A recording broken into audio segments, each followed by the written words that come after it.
Tidak. Assalamualaikum warahmatullahi wabarakatuh. Perkenalkan, nama saya Gesya Novelia Rahmadini, NPM 200 110 180. Perkenalkan, nama saya Muhammad Elsa Febrianto, NPM 200 110 101 151.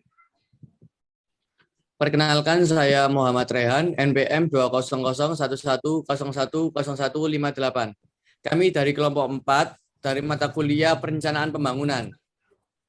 Ya, di sini saya mau menjelaskan tentang tujuan presentasi kali ini.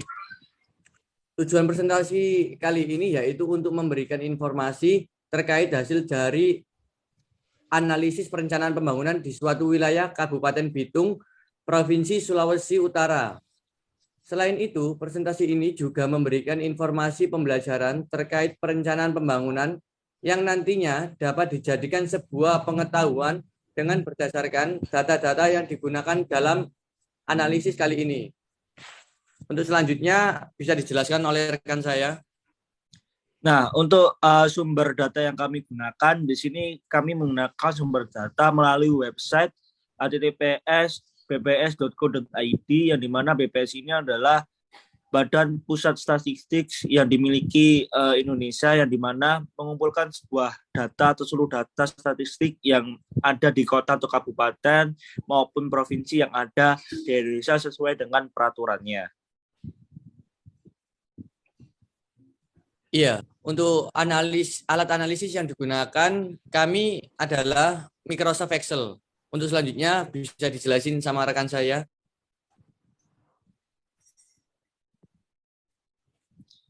Ya, baik. Sini kami ada 3 analisis, yaitu ada 3 analisis. Yang pertama ada analisis LQ. Nah, di sini kami sudah membuat sebuah analisis di Kabupaten Bitung, Provinsi Sulawesi Utara, yang dimana terdapat 3 sektor basis dan 14 sektor non basis, yang dimana kita menemukan 3 sektor yang memiliki nilai LQ lebih besar daripada 1, yaitu industri pengolahan, pengadaan air, pengolahan sampah, limbah dan daur ulang, transportasi dan pergudangan. Sektor ini termasuk ke dalam sektor basis karena memiliki nilai indikator LQ lebih besar 1, yang artinya sektor ini dapat menjadi sumber pertumbuhan yang memiliki keunggulan komparatif untuk memenuhi kebutuhan wilayah tersebut dan memiliki potensi untuk dapat diekspor ke luar wilayah tersebut.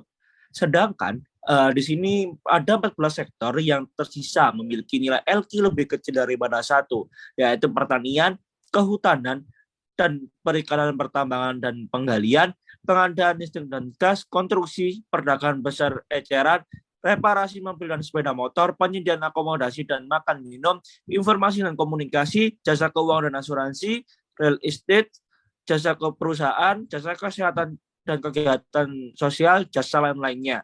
Sektor-sektor ini termasuk ke dalam sektor non-basis yang memiliki nilai indikator LQ lebih kecil daripada 1, yang artinya sektor-sektor ini tidak mampu untuk diekspor, bahkan tidak dapat memenuhi kebutuhan wilayah itu sendiri, sehingga membutuhkan pasokan atau impor dari wilayah lain. Sektor yang paling kecil adalah sektor jasa perusahaan. Itu terkait analisis LQ. Itu selanjutnya akan dijelaskan oleh rekan saya.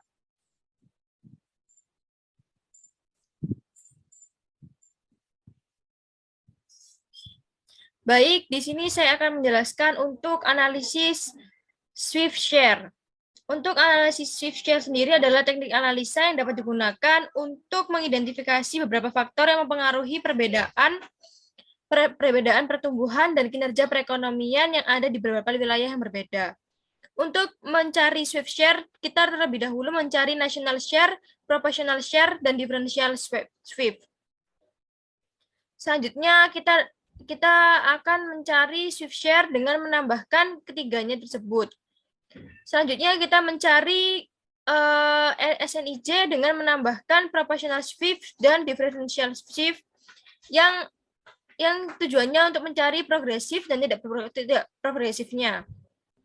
Untuk hasil tidak progresif, yaitu terdapat hasil yang negatif, dan untuk hasil yang progresif, yaitu hasil yang positif.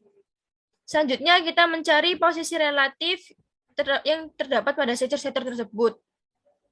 Apabila PS-nya negatif dan apabila DS-nya positif, maka posisi relatifnya cenderung berpotensi dan menjadi posisi relatif yang kedua. Apabila PS positif dan DS negatif, maka berkembang dan posisi relatifnya terdapat di posisi relatif yang ketiga. Apabila keduanya positif, maka sektor tersebut pertumbuhan besar dan posisi relatifnya terdapat pada posisi yang pertama. Apabila keduanya negatif, maka sektor mereka terbelakang dan posisi relatifnya terdapat posisi yang keempat. Untuk tipe-tipenya bisa dilihat dari sini. Untuk tipe pertama ada pengadaan listrik dan gas, perdagangan besar, informasi dan komunikasi, serta jasa keuangan. Untuk tipe kedua, pertanian, kehutanan, transportasi dan pergudangan, penyediaan akomodasi, real estate, jasa perusahaan, dan yang terakhir administrasi pemerintahan. Tipe yang tiga, pertambangan dan penggalian, industri pengolahan, konstruksi, jasa pendidikan, jasa kesehatan, dan jasa lainnya. Tipe keempat yaitu pengadaan air dan pengolahan sampah. Selanjutnya kita bahas untuk tipologi klasen. Di sini kita mencari di manakah sektor-sektor tersebut dapat dikelompokkan di kuadran berapakah. Untuk mencari tipologi klasen, yang pertama kita harus mencari GI, G, SI, dan S. Jadi untuk GI sendiri yaitu pertumbuhan sektor daerah analisis, dan G itu pertumbuhan sektor daerah acuan, dan SI kontribusi sektor daerah analisis, dan S yaitu kontribusi sektor daerah acuan. Setelah kita mencari GI, G, SI, dan S, kita memperbandingkan. Apabila GI lebih besar daripada G dan SI lebih kecil daripada S, maka kesimpulannya sektor potensial dan dapat berkembang pesat dan menjadi kuadran yang ketiga. Apabila hasilnya GI lebih kecil daripada G dan SI lebih kecil daripada S, maka sektor tersebut relatif tertinggal dan menjadi kuadran yang keempat. Apabila GI lebih kecil daripada G dan SI lebih besar daripada S, maka sektor tersebut maju tapi tertekan dan menjadi kuadran yang kedua. Apabila GI lebih besar daripada G dan SI lebih besar daripada S, maka sektor tersebut maju dan tumbuh pesat dan menjadi kuadran yang pertama. Untuk hasilnya bisa lihat di sini. Kuadran pertama ada pengadaan air dan transportasi, kuadran kedua pertambangan, industri pengolahan, dan pengadaan listrik, dan perdagangan besar. Yang ketiga perdagangan besar, penyediaan akomodasi, dan lain-lain, serta kuadran keempat konstruksi, jasa pendidikan, jasa kesehatan, kegiatan sosial, dan jasa lainnya. Sekian dari hasil analisis Kabupaten Bitung, Sulawesi Utara. Apabila ada salah kata, kami mohon maaf sebesar-besarnya. Kami akhiri. Wassalamualaikum warahmatullahi wabarakatuh. Waalaikumsalam warahmatullahi wabarakatuh. Terus kan?